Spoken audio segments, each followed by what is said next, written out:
Hi అండి, అందరికీ నమస్కారం. ఓం శ్రీ మాత్రే నమః అని ఒక చిన్న కామెంట్ పెట్టి మన ఛానల్ను సపోర్ట్ చేయండి ఫ్రెండ్స్. మహాకుంభమేళాలో వేల సంఖ్యల్లో నాగసాధువులు వాళ్ళు ఏం తింటారో తెలుసా?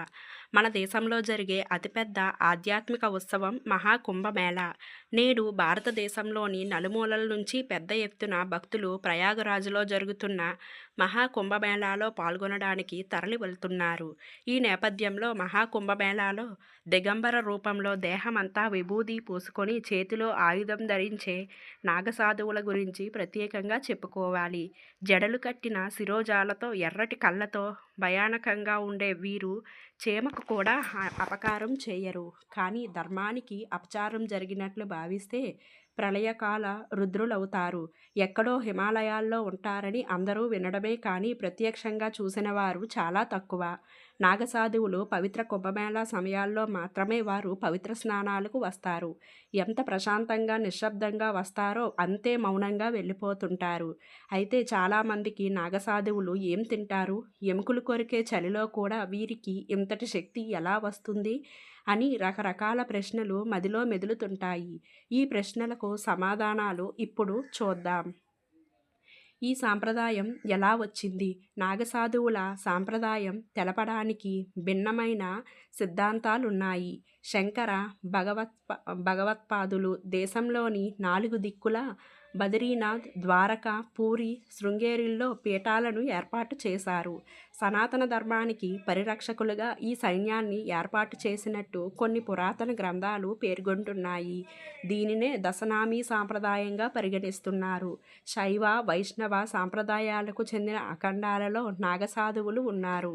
మొదట్లో యుద్ధ విద్యలో ప్రవీణులైన ప్రస్తుత ఆధునిక కాలంలో పూర్తిగా ఆధ్యాత్మిక జీవితం గడుపుతున్నారు. అయితే యుద్ధ విద్యల శిక్షణ మాత్రం ఇంకా కొనసాగుతుంది. నాగసాధువుల్లో ఎలా చేరాలి? నాగసాధువులుగా మారడం క్లిష్టతరమైన ప్రక్రియ. వీరు శంకరం, శంకరాచార్యం, కేశవం అని నినదిస్తారు. దీని అర్థం ఏమిటంటే ధర్మ సంస్థాపనార్థయ సంభవామి యుగే యుగే. నాగా అనే పదానికి భౌతికమైన వాంఛాలను పరిత్యజించి ఎలాంటి ప్రేమ, అనురాగ బంధాలు లేని కఠోరమైన జీవితాన్ని ప్రారంభించాలనుకునేవారు ఇందులో చేరవచ్చు. సాధారణంగా కుంభమేళా సమయంలో కొత్తవారిని చేర్చుకుంటారు. అనేక వడపోత కార్యక్రమాల తర్వాత ఇందులో చేరేవారు శిరోముండనం చేసుకొని ఎవరికి వారే సొంతంగా పిండ ప్రదానం చేసుకోవాలి. దీనితో ఈ ప్రపంచంతో సంబంధాలు తెగిపోతాయి. ఆపై మౌని అమావాస్య నాడు అమృత స్నానం చేస్తారు. ఏ ఏ అఖండాలలో చేరితే ఆ ఆచార్య మహామండలేశ్వరుడు తమ శాఖలోకి స్వీకరిస్తాడు. ఈ కార్యక్రమానికి అధ్యక్షత వహించేవారు అఖండాలో ఎలా ఉండాలో తెలియజేశారు. నాగసాధువులు ఏం భుజిస్తారు? నాగసాధువులు ఎక్కువ కాలం ఉపవాస దీక్షలో ఉంటారు. ఆహార్యంపై వీరికి పెద్దగా పట్టింపు ఉండదు. పండ్లు, దుంపలు తీసుకుంటారు. ప్రపంచంలో జరిగే ఏ అంశాలతో వారికి ఎలాంటి సంబంధం ఉండదు. అందుకే రాగద్వేషాలకు అతీతంగా జీవిస్తారు. అఘోరాలకు వీరికి సంబంధం ఉందా? సాధారణంగా అఘోరాలు వామాచారాలను పాటిస్తారు. నాగసాధువులు కేవలం కుంభమేళాలకు మాత్రమే వస్తారు. ఎంత దూరమైనా ఎలాంటి పాదరక్షలు ధరించకుండా విభూదిదారులై నడుస్తారు.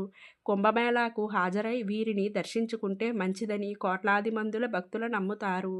అన్నింటినీ అధిగమించి ఎముకలు కొరికే చలిలోనూ నిప్పులు చెరిగే బాణుడి తీవ్రతను నాగసాధువులు చలించరు. యథాప్రకారం తమ నిత్య కార్యాలను చేపడతారు. నాగసాధువుల సంఖ్య వేలల్లోనే ఉంటుంది. కుంభమేళాలు జరిగే తీర్థాలకు మాత్రమే హాజరవుతారు. తర్వాత వెళ్ళిపోతారు. ఎవరితోనూ ఎలాంటి సంబంధాలు ఉండవు. వందల ఏళ్లుగా ఇదే సాంప్రదాయాన్ని కొనసాగిస్తున్నారు. ప్రపంచంలో ఏ దేశానికి లేని ఆధ్యాత్మిక ఘనకీర్తి మన దేశానికి ఉంది. లోక కళ్యాణం కోసం తరతరాలు ఆచారాలను ఎటువంటి ప్రతిఫలం ఆశించకుండా దివ్య ప్రభను మనకు అందిస్తున్న నాగసాధువులకు అనంత ప్రమాణాలు చెప్పాల్సిందే. ఈ వీడియో కనుక మీకు నచ్చినట్లయితే ఒక లైక్ చేసి మీ ఫ్రెండ్స్కి షేర్ చేయండి. అలాగే జై శ్రీరామ్ అని ఒక చిన్న కామెంట్ పెట్టి ఇలాంటి మా కొత్త వీడియోస్ మీ వరకు చేరాలంటే మన ఛానల్ను సబ్స్క్రైబ్ చేసుకోవడం మాత్రం మర్చిపోకండి. ధన్యవాదములు.